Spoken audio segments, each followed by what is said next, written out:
Good morning. Thank you for joining me for another 5 good minutes with the Word. We are studying the prophet Hosea. It's part of our larger study of the writing prophets to the northern kingdom.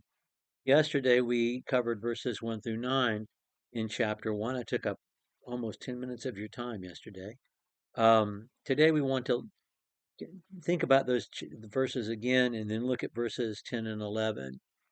The book of Hosea is hard. In some ways, it's harder than any other prophecy that we're going to read. It's just the judgment is fair, and her sins are, just the case for the prosecution is relentless, and yet it ends with a looking forward to salvation, a looking forward even to the Messiah, and a looking forward to some form of restoration.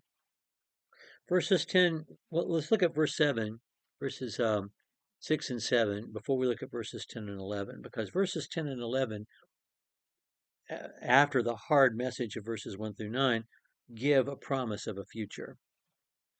Um, she gives birth to Lo Rumah, no compassion.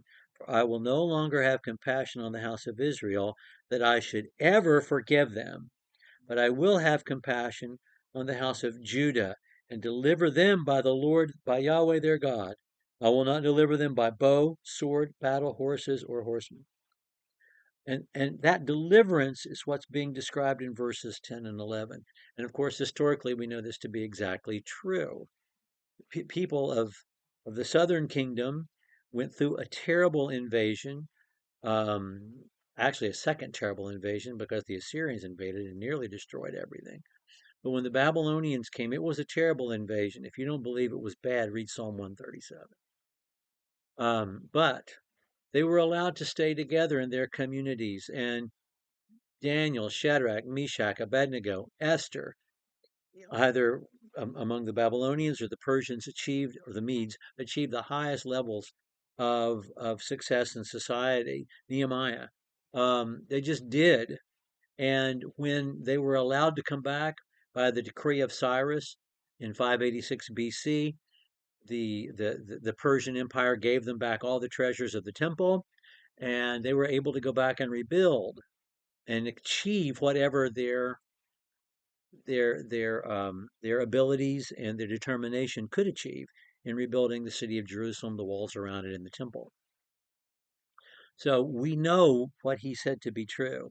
We also said earlier in our study that there are no 10 lost tribes wandering around the steppes of Mongolia or building boats to come to North America. I mean, that's not historically what ever happened.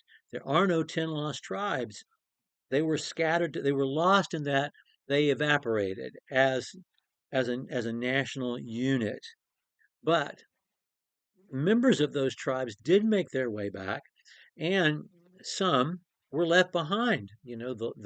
The lame, the extremely old, some were left behind. Um, the remnants left behind from the northern kingdom are primary stock in producing the Samaritans that we read about in the New Testament. And so in verses 10 and 11, there are people in the northern kingdom that are going to be included in the restoration of Judah. And so that's what we're reading about. He's not contradicting himself from verse 7. Yet the number of the sons of Israel, Israel here means the sons of Israel, not the nation Israel, but the sons of Israel, the man, the sons of Jacob, the Jews. Not the nation Israel, but the Jews. The number of the sons of Israel will be like the sand of the sea, which cannot be measured or numbered. And it will come about that in the place where it is said to them, "You are not my people," it will be said to them, "You are the sons of the living God." I don't think this was fulfilled until the ministry of Jesus. Um, and the sons of Judah and the sons of Israel will be gathered together, and they will appoint for themselves one leader, and they will go up from the land, for great will be the day of Jezreel, not the day of the place, but the day of God's planting. And, and and he's looking forward, I believe, quite clearly to the Messianic age.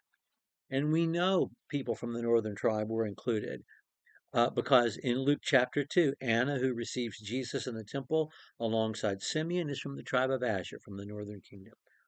So that's what they're looking forward to in verses 10 and 11.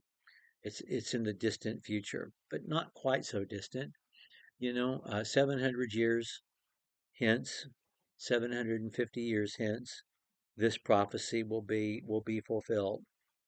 Um, okay, it's important to look forward to the Messianic age because man, we're getting ready to crest the top of the roller coaster and head deep down into the abyss um, in chapter 2.